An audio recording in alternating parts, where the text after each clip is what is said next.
السلام عليكم ورحمة الله وبركاته. ازيكم عاملين ايه؟ يا رب تكونوا بخير. وحشتوني جدا من الفيديو اللي فات. النهاردة ان شاء الله بقى جايه لكم بوصفة خطيرة جدا جدا. كلنا طبعا بنحب السمنة البلدي وبنحب انها تكون عندنا على طول. وكمان هي دلوقتي سعرها غالي قوي. فاحنا هنعملها في البيت ببلاش، مش هنتكلف حاجة خالص خالص. وكمان هنعملها من غير مكبة ومن غير خلاط ومن غير مضرب يقدر اللي هو المضرب الكهربائي. هنعملها بمنتهى السهولة والبساطة. انا هجيب كمية القشطة بتاعتي. خلاص. طبعا احنا كده كده بنغلي اللبن ونسيبه في التلاجة يعمل الوش بتاعه، ونقوم شايلينه بالمقصوصة المخرمة ونبتدي نجمع القشطة على بعضها. هنجيب بقى الكمية، طبعا مش هنحطها كلها، احنا مجمعين شوية حلوين. هنحط حبات حبات وهي ساقعة خارجة من الديب فريزر، يا دوبك فكة بس طبعا ساقعة جدا. خلاص. وكمان هبتدي ان انا اجيب مية متلجة احطها في الديب فريزر بتاعي وساقعة جدا جدا، وهبتدي ان انا احط ربع كوباية من المية المتلجة على القشطة اللي خارجة من الديب فريزر او الفريزر، بس تكون فك بس ساقعة في نفس الوقت.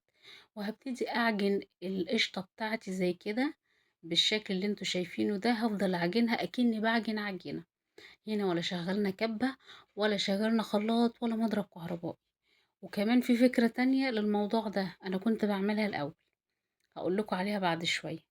بس هنا في المرحلة دي شايفين القشطة اتجمعت ازاي، والمية اللي احنا حطيناها خرجت منها ازاي. ده اللبن اللي احنا هنستخدمه في معجنات، في قرص، هنستخدمه في كيكات. بجد بيبقى طعمه في منتهى الجمال مع الحاجات دي، خصوصا القرص بيبقى تحفة. وهبتدي ان انا اشيلها كده واصفي منها المية بتاعتها او اللبن الضرب اللي بيقولوا عليه، واحطها في الحلة عشان طبعا هتسيح. هعمل الكمية كلها بنفس الطريقة. طيب هنا في الوقت ده دي قشطة تانية. خلاص انا كنت احطها جنبي على الرخامة او بالمعمل اللي هي اول مرة اللي انتوا شفتوها دي. طيب المية لقيتها، المية كانت سخنت شوية والقشطة نفسها سخنت شوية، فساحت معايا وما جمعتش زبدة زي المرة الأولى. فعملت فيها ايه؟ انتوا هتشوفوها عاملة معايا زي الكريمة. عملت فيها ايه؟ رحت مدخلاها الديب فريزر شوية تجمد، والمية سقعتها شوية، وابتديت ان انا خرجتها بعد كده وحطيت ربع كوباية من المية عليها، وابتديت كده خبطتين بايدي وكانت بقت زي الفل واتجمعت وبقت زبدة. يعني لو انتوا عملتوها في الوقت طبعا لان الجو حر، فالحاجة بتسخن بسرعة، فانا المفروض كنت وديتها على التلاجة ووديت المية كمان تسقع تاني. بس انا بقول لكم لو تعرضتوا لموقف زي ده ولقيتوها سايحة معاك، شوفوا سايحة مش عايزة تلم ابدا، فروحت زي ما قلت لكم حطيتها في الديب فريزر والمية كمان. وبعد كده اشتغلت بيها عادي وعملت لي الكمية دي. ما شاء الله عملت لي كمية حلوة. يعني انتوا شفتوها في البرطمان حوالي كيلو سمنة ما شاء الله صافي.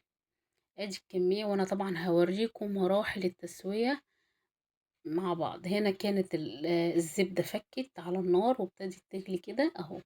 دي اول حاجة مرحلة ليها، اول مرحلة ليها اللي هي الغليان. بس طبعا على نار واطية جدا جدا لانها ممكن تتحرق في اي لحظة، فهنوطي عليها النار. انا خليها وسط وبرضو على طول نبقى جنبها وما نسيبهاش.